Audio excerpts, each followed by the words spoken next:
What's going on in the gaming world?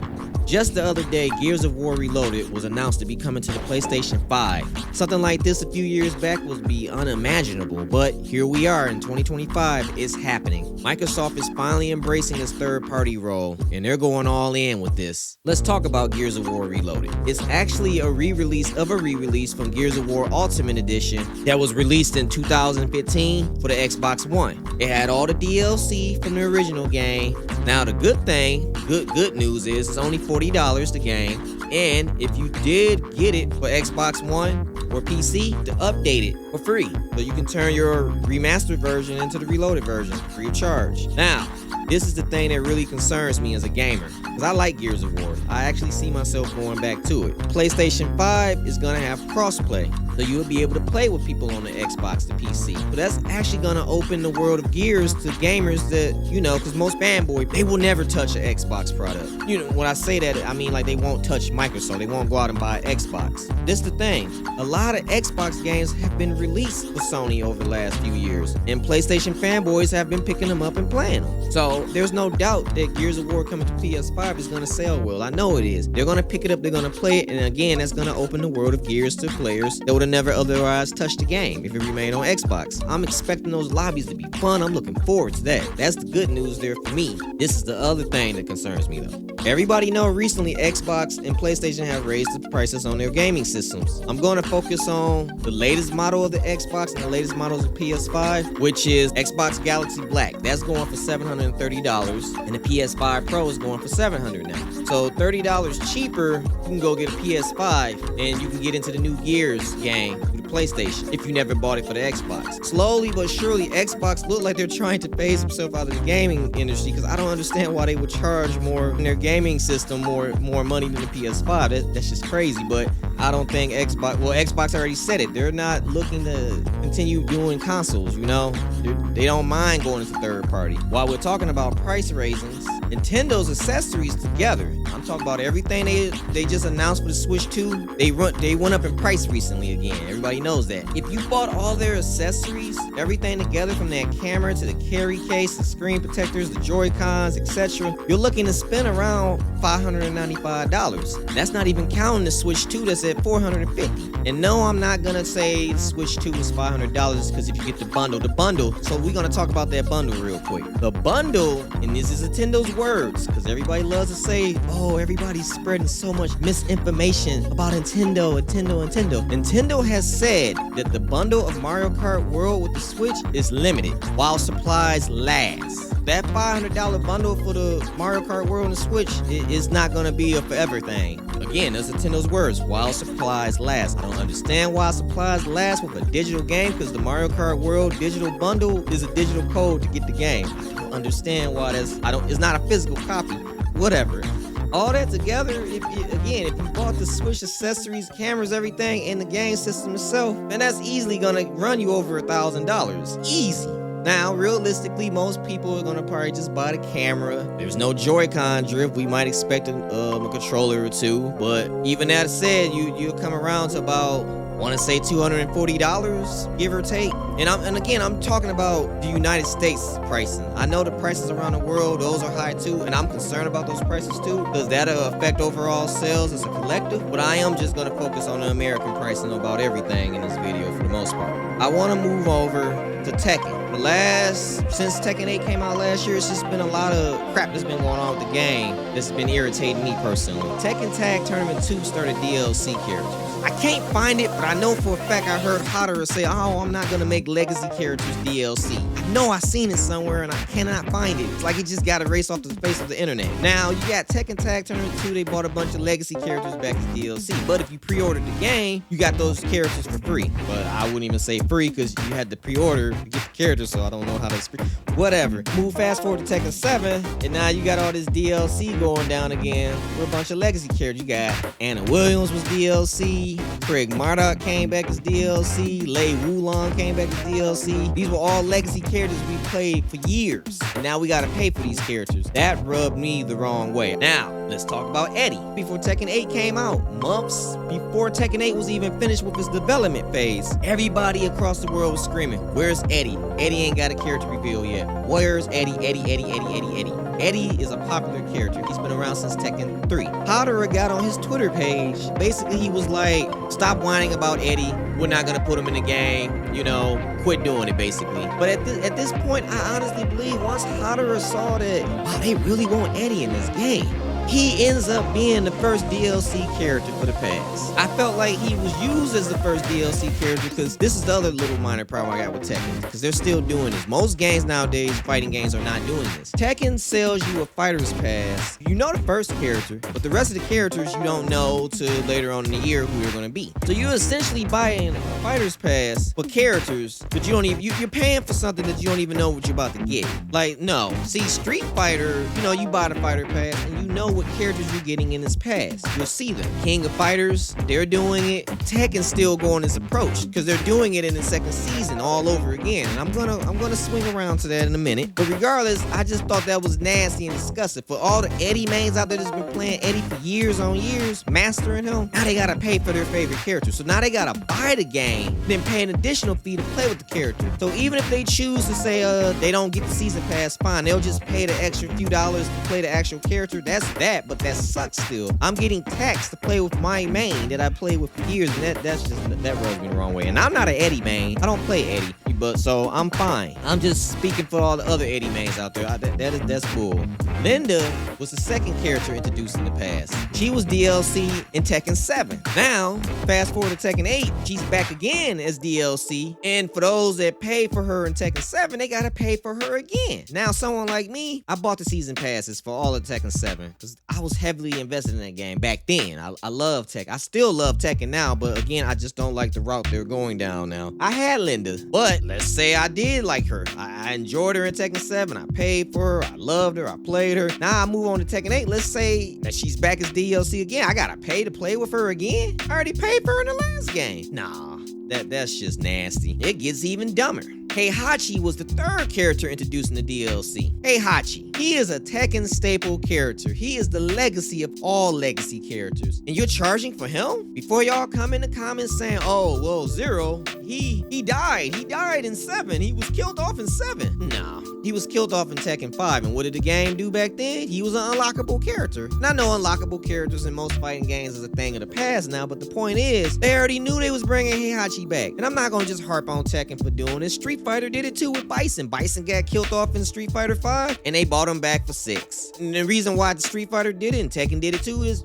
people have been playing these characters for years. So the whole fighting game storyline of killing off characters is lost on me. I feel like if you're really gonna kill the characters off, let those particular characters be unlockables in the game. Fighting games can still have unlockable characters. Or just push the character off to the side, like have them in the game. They could be technically dead in the story, but because the fans, the game industry knows the fans love these characters, keep them in the actual game. Don't turn them into paid DLC. That's just a disgusting practice. Like, ugh. I'm thinking of my brother, for example. He's been playing Heihachi since the second game. He's been mastering him. He can drop out an electric god fist like it's nothing. Like, I hate him. I hate fighting my brother because he be dishing those electric boys out, man. Like, it's nasty. He's so good at it, he can run Kazuya in Super Smash Brothers and drop those bad boys all day. Like it's nothing. Like it's just, he has that input down so good. I have to respect it. But the problem is for him is going into Tekken 8, he can't play with Heihachi because he has to pay for him now. And I know how my brother is when it comes to DLC. He hates DLC. But now he's forced to spend money, additional money on a game he already purchased to play a character he's been running for years. That's bull. That's bull. That is disgusting. But it gets even nastier. You buy the season pass, the first season pass for Tekken 8. And most season passes, when you buy a season pass, you get all that content that's gonna be released down the road in the first season. Not even the microtransaction stuff, but like any costumes that might be released, characters, stages, you know? And what did Tekken 8 do? They bought a new stage into the game and they was forcing players to pay $5 for it. $5. I already gave y'all this much money for a season pass. Now y'all charging me for a stage that should have been included in the season pass, then try to turn around and say, oh, well, the season pass is for characters. And it did say that, but Tekken was trying to... See, the thing with DLC is they draw lines. They draw a line, and then they try to inch across that line. And if they make it across that line, they're going to make that the standard. Had this stage not have faced as much backlash as the gaming community pushed against it, it would have been okay. See, because Hadara, I'm going to point to Hadara real quick. Anytime anybody come and criticize Tekken 8, Hadara is quick to get on there and attack back. If the fans deem it cool, then he'll come on there and say what his heart really feel. Once Hadara saw all this backlash of the stage, the BS they tried to pull, he got on Twitter and basically was like, I gotta talk to the development team because this ain't right. I don't agree with this. I don't know why they did it. You know why they did it. You did it. They did it because you greenlit it. Somebody greenlit it. You the project leader or whatever. They turned around and gave the stage to players for free. And then for anybody that did spend the $5 on it, they gave it back to them in currency to spend in the Tekken microtransaction store. I'm not even gonna talk about that transaction store, by the way, because the fact that you're charging me for costumes that's been around in the Tekken series for years too, and I gotta pay for those now. Final DLC character that came out for Tekken 8, Rosefield, is that Final Fantasy character from the Final Fantasy 16 game that recently came out. So far, this season pass is looking eerily similar to the same practices they did in Tekken 7. We got a Final Fantasy character in the form of Noctis in Tekken 7. My problem with Tekken 7 and 8 right now is it's a fighting game with fists. Yeah, we got some characters in the game that's using guns and swords like Yoshimitsu, for example, but the bottom line is it's a fighting game with fists. The king of iron fists, you know? I don't understand why the fandom made it clear they wanted Tifa as a playable character, and y'all didn't put Tifa in. Y'all put another sword-wielding character in. The corporations, they're so detached from gamers nowadays, they just don't know what gamers truly want. Now, we're gonna go into Season 2. The recent controversy that's been going on with Tekken. Some of it's been fixed. I wanna go into Anna being DLC again, because remember, earlier I mentioned Anna was DLC in Tekken 7. Anna has been playable in every Tekken except 4, and she was actually supposed to be in 4. There's game files showing she was supposed to be there, but they cut her for some reason I'm not 100% sure about, so I won't speak that deep into it. But the bottom line is, they also know that the fandom loves Anna. There's a lot of Anna players out there. The fandom loves her. And what do? Y'all bring her back as DLC again. But the even scummier practice of it is the fact she's DLC again for the second season. Again, as I mentioned, Tekken 7, she was Season 2 character, and they're doing it again. And they're also not telling you the rest of the characters they're releasing in the past. I felt like they bought Anna back as a way to, hey, let's get the gamers to just buy this pass. Because remember, when you buy a pass, you're essentially giving them money off the jump. They sell it to you as, oh, you get a deal if you buy the pass, but you're not even probably gonna play how those characters. Finally, Tekken 8 with Season 2 brought a bunch of stupid changes to the game. But the one that was so mind-blowing dumb, the dumbest, all fighting games. This is all fighting games across the board. If you break out of a grab, you don't take damage. You stop that player from grabbing you, you break out free. You're fine. You're okay. No damage taken, nothing. The game developers are so out of touch with the gamers now. They really thought that we wanted to take damage for breaking out of a grab. Yes, that's right. In Tekken 8, they introduced chip damage. When you hit somebody in a rage drive and all that, you take a little chip damage. Like Street Fighter, how they take chip damage. Blocking attacks, you take a little bit of damage. Well, in Tekken 8, if you grab somebody, you are the grabber. I'm grabbing you, and you break out, I take damage. I take chip damage. So if you're someone that's good at reading grabs, I'm gonna say my brother, he's good. I don't know how he do it, but he's able to recognize. So now I'm in a position where I don't want to go for my grabs, because you're gonna probably break out of them, and I'm gonna get punished for it. Taking chip damage for getting out of a grab is stupid. But they end up patching that out. They fixed that recently. But the fact that it was even put into the game is it was dumb. Everybody know that Nintendo is out of control lately, and they just don't seem to care. Recently, Nintendo released the update. In the past, we was already game sharing. Well, recently, Nintendo took that away. I don't know if they did it on purpose or not. They said they wasn't going to do it, but they did it anyway. But now you can't do that no more. And then with the whole digital game card sharing thing, I do game share on Xbox, for example. All the digital games I got on my Xbox, my son can play. Like, we can play them together. I could be running the game right now, and he could be running the game. We'll play the game online. Like, we do a lot of that. Can't do that with the digital game card sharing with Nintendo. You know, you lend the game out, you are not able to play that game together online, and they get 14 days with the game, they got to give it back. It's just stupid. It's 2025. It's a much better way that could have been done. The variable pricing thing that Nintendo came up with recently is stupid. Nintendo has admitted that their pricing of their games, the benchmark, there's no benchmark on the pricing of the games. So their games, like Mario Kart World is $80, Donkey Kong Bonanza is $70. Those are not benchmark prices. Those prices can go up or down according to Nintendo, which they feel that they put effort into the game when creating. I see the logic they're coming with that. How are you, the developer, gonna set a price on which you feel like we're gonna get out of this game? I want to look at Mario Strikers Charge. You play Mario Striker Charge, and then you go into Mario Strikers Battle League, or Battle Strikers, whatever it's called, because it's trash. I can't remember it right now. I hated that game. I paid full price for that game, and it was trash. I'd rather play Mario Strikers Charge, the second Mario Strikers game. I'll even play the first game over that game, the one that was released for the Switch. My kids even enjoy the older Strikers games. The new one was just trash.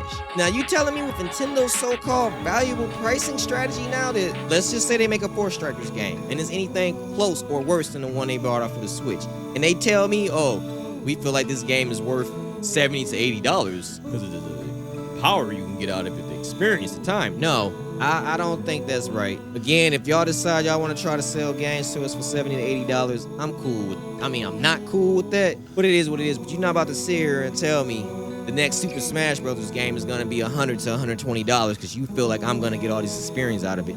I don't feel like they can top Super Smash Bros. Ultimate. I feel like that's the benchmark right there. Unless you're going to give me all those characters again or all the content y'all put into that game, anything close to that, there's no way that game should be worth anywhere near $70 to $80 or whatever the original price. I believe I paid $60 for the original Smash. It should be less than that or anything, according to y'all valuable pricing, but whatever.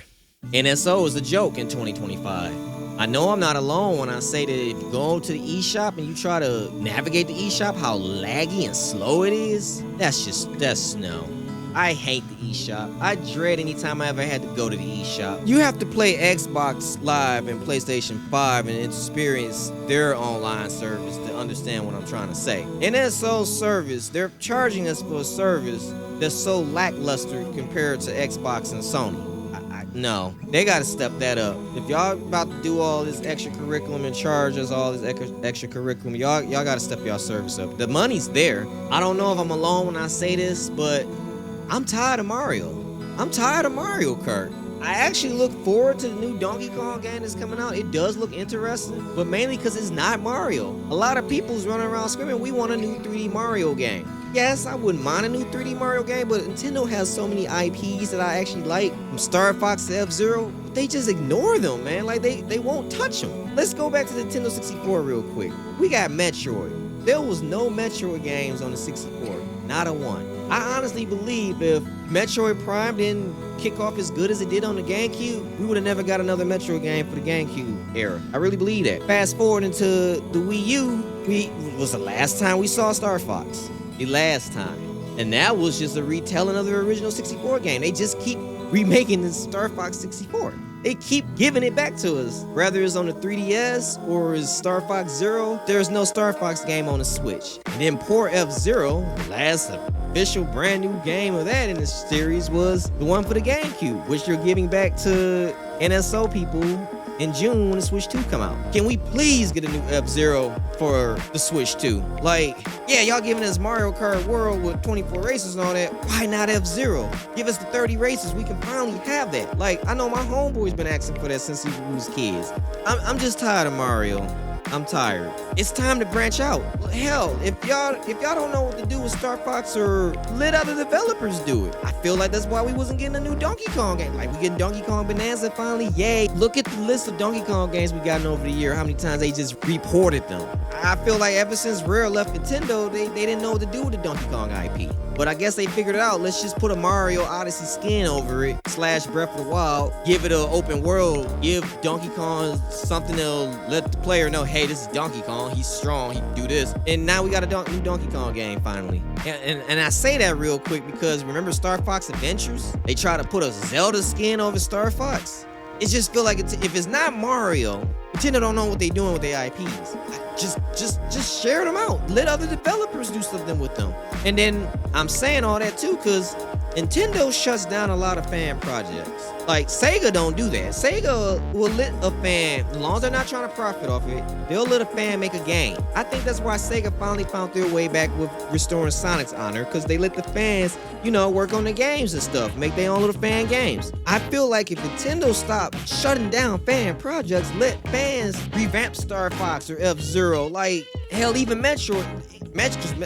Honestly, I'm truly ranting in this video. I don't like Metroid Prime series. I mean, it's okay, but I'm being biased because I don't really care for first-person shooters like that. That being said, I love 2D Metroid. I'm a big, huge fan of it, man. Love it to death. Yes, Metroid Prime 4 is finally coming. I'm happy for all the fans that's finally getting a new Metroid Prime game, but I would prefer a new 2D story game. Another Metroid Dread game. Expand that gameplay. That being said, I feel like a fan, which they did do in the past, they could do another Metroid 2D game. But Nintendo's just gonna shut it down. They should stop doing that. They have a right to do it, but if it's not costing them no money, if they can learn from this stuff, learn what we the fans truly want, I don't see the harm, but that's another discussion for another video, I guess. PC gaming.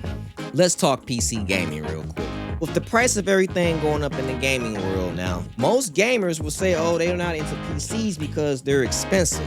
I have a PC. I got a PC about 2 years ago. Built it with my own hands. Watched a YouTube video, put that bad boy together. I love my PC.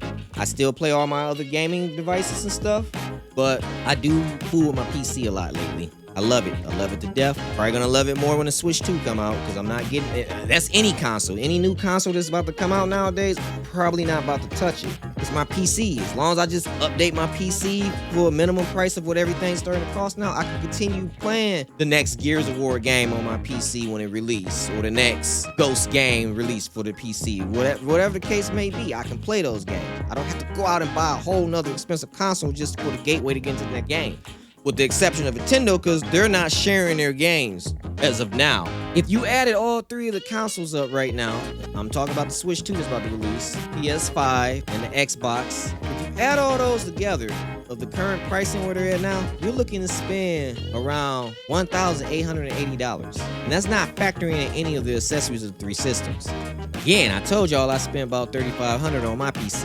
Most gaming PCs can run about somewhere around to $1,000, $3,000, depending on what your build is, the performance you want out of it. Let's take a Nintendo fanboy, for example. We know Nintendo is the weakest system of the three as far as performance. You don't have to spend $3,500 on a gaming PC like I did. You could buy something a little in the lower tier and get the same gameplay that you've been used to seeing for all these years, if you've been always a Nintendo player. I think most people that say, oh, they don't like PCs, or Sony people that say they hate Xbox, or Xbox hates Sony, or Nintendo hates this, that, I think most of those people only have that system, that brand. I got a homie, for example. He's had an Xbox in the past, but I know the majority of all the systems he owned are all Nintendo.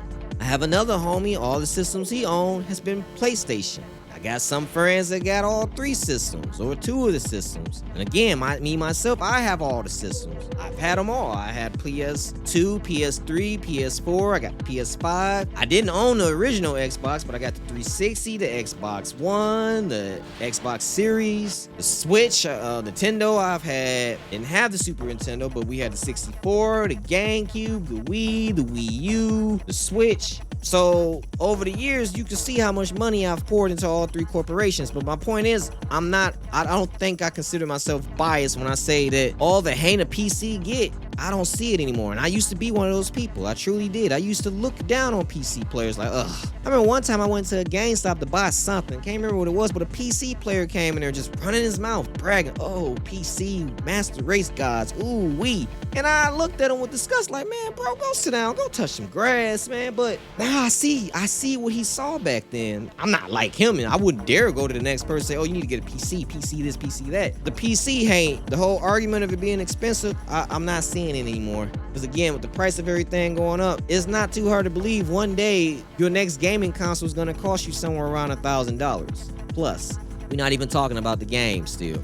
And again, with PlayStation releasing their games on Microsoft products now, and vice versa with Microsoft releasing their games on PlayStation products, Sony, what's gonna happen with Nintendo in the long run? Because again, we know how they are with their IPs. They shut down fan products. They won't let Nintendo related stuff appear in a Minecraft game. You know, like if I made a Minecraft video on YouTube and it had Nintendo looking stuff in it, they'll shut the video down. Like they just will not let their IPs appear on anything else. And I feel like in this day and gaming age, the evolution we're going through, something's gonna have to change. Cause why would I buy, like, I know the Switch 2 is bringing all these third-party games in finally, but who's really gonna, I mean, like, there's gonna be people that's gonna run out and buy Street Fighter 6 for the Switch 2. They're gonna do it. And down the long road of the Switch 2's history lifespan, why would I buy Street Fighter?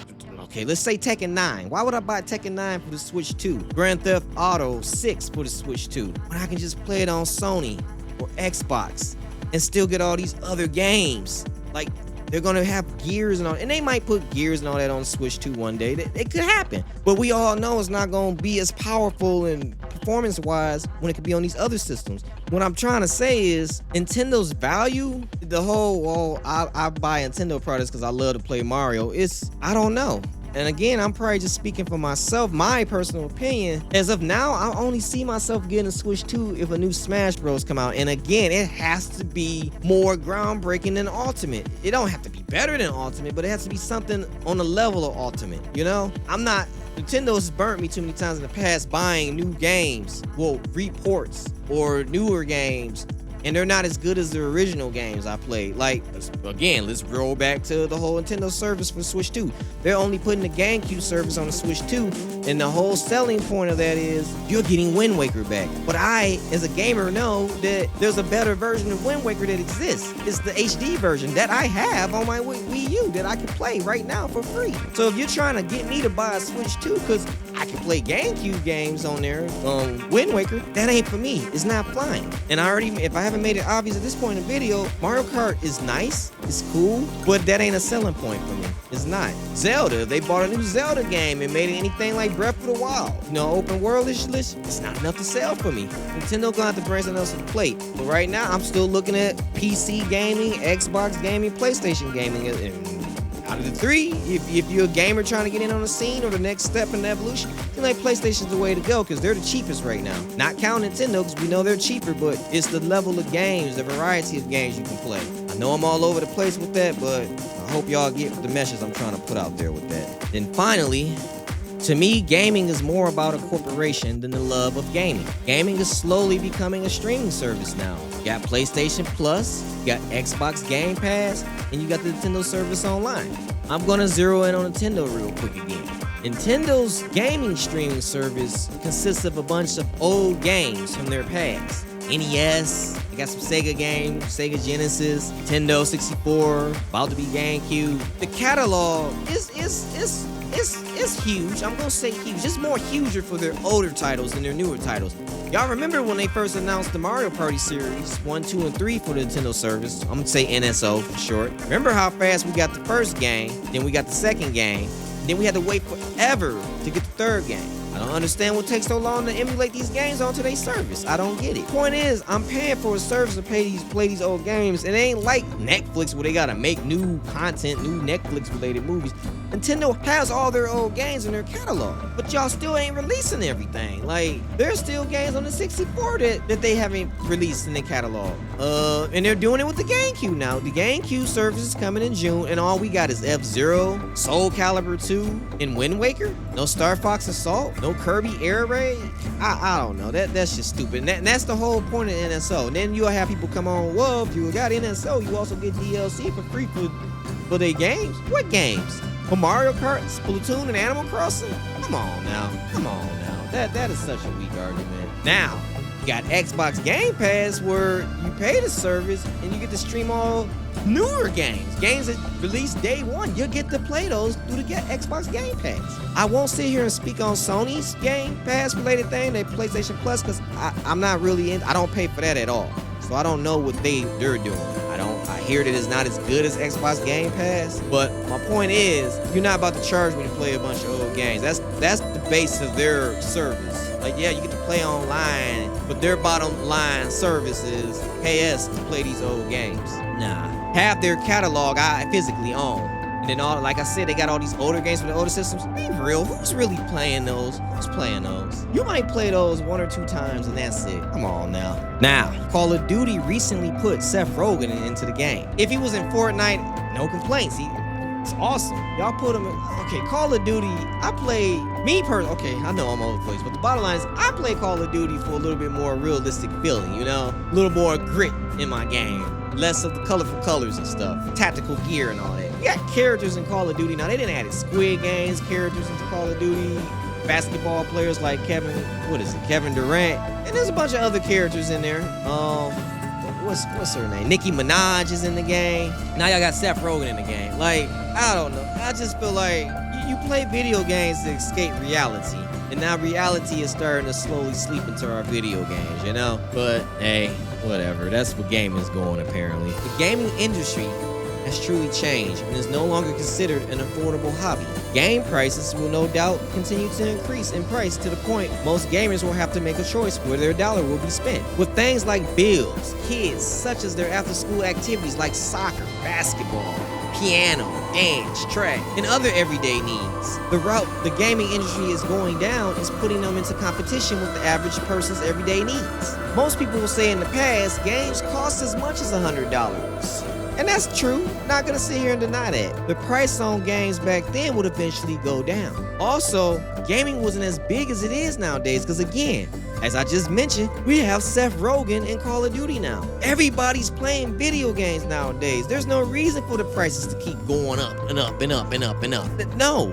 Back then, I know for 100% fact, like I said, we had a 64. I know my friend down the street had a 64. Few of us had a 64. But then we would go to school, and a bunch of my friends at school would not have a gaming system, if they even had a 64. So, if anything, you got made fun of back in the day playing games, especially if you was into anime. Being a gamer wasn't cool back then. Nowadays, everybody's running around saying, I'm a gamer. But they only play 1 or 2 games. Again, that's a conversation for another video. The point is, nowadays, gaming is so expensive, it's in competition with everyday needs. Price of living wasn't as high as it is now. As I mentioned, game prices keep going up and up and up and up and up. And guess what? Everything else is going up and up and up and up. In the United States, everybody's crying over the price of eggs. Everything's going up. The average person has to make a choice. Do they spend $500 on this game system? Or do they turn around and keep playing the game systems they already have with the better online subscription services they already have, and take that same $500 and put it on a bill or their kids' school functions, clothes, or whatever else they really need?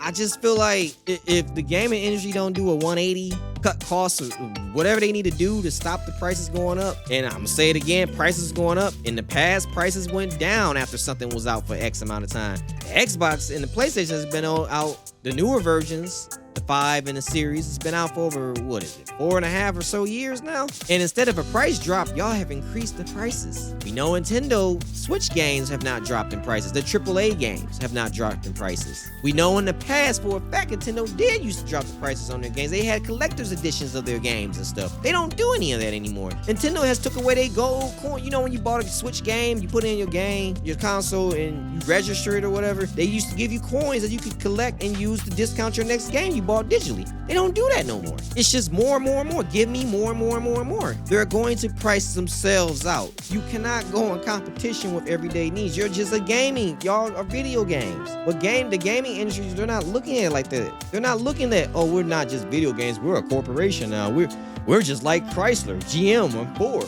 You will buy our products because you need them. We don't need video games. You don't need a car to get around, but it does make life convenient. But I don't need a video game to make my life convenient. That's what y'all are doing right now, and it's no. We're gonna have another video game crash. It's gonna happen again. Either that or some companies are going to drop off. And again, Microsoft is embracing their third party life. So they're ready. They're not going to make another. There's not going to be a newer Xbox. I don't see it happening. It might. Who knows? As far as Sony and Nintendo, I think Sony's going to be okay in the long run. But if Nintendo don't change course, I don't know. Nintendo, another thing too, when Nintendo bought out the first Switch, the handheld, there was no competition. It was just, that's why they was big in my opinion. But the Switch 2 is coming into a market with handheld PC gaming now. I think Sony's looking to try to get back into the scene of handheld devices. I used to have a gaming PC. I let it go. I ended up trading it in so I get my PC. That thing had an OLED screen. Switch 2 doesn't have an OLED screen. That's just a minor thing I just want to bring up. But the point is, I feel like you'll get more bang for your buck if you go, again, PC gaming, no matter how bad y'all look down on it and hate it, it's good. It's worth it. So yes, Nintendo Switch 2 is in competition with these gaming PCs,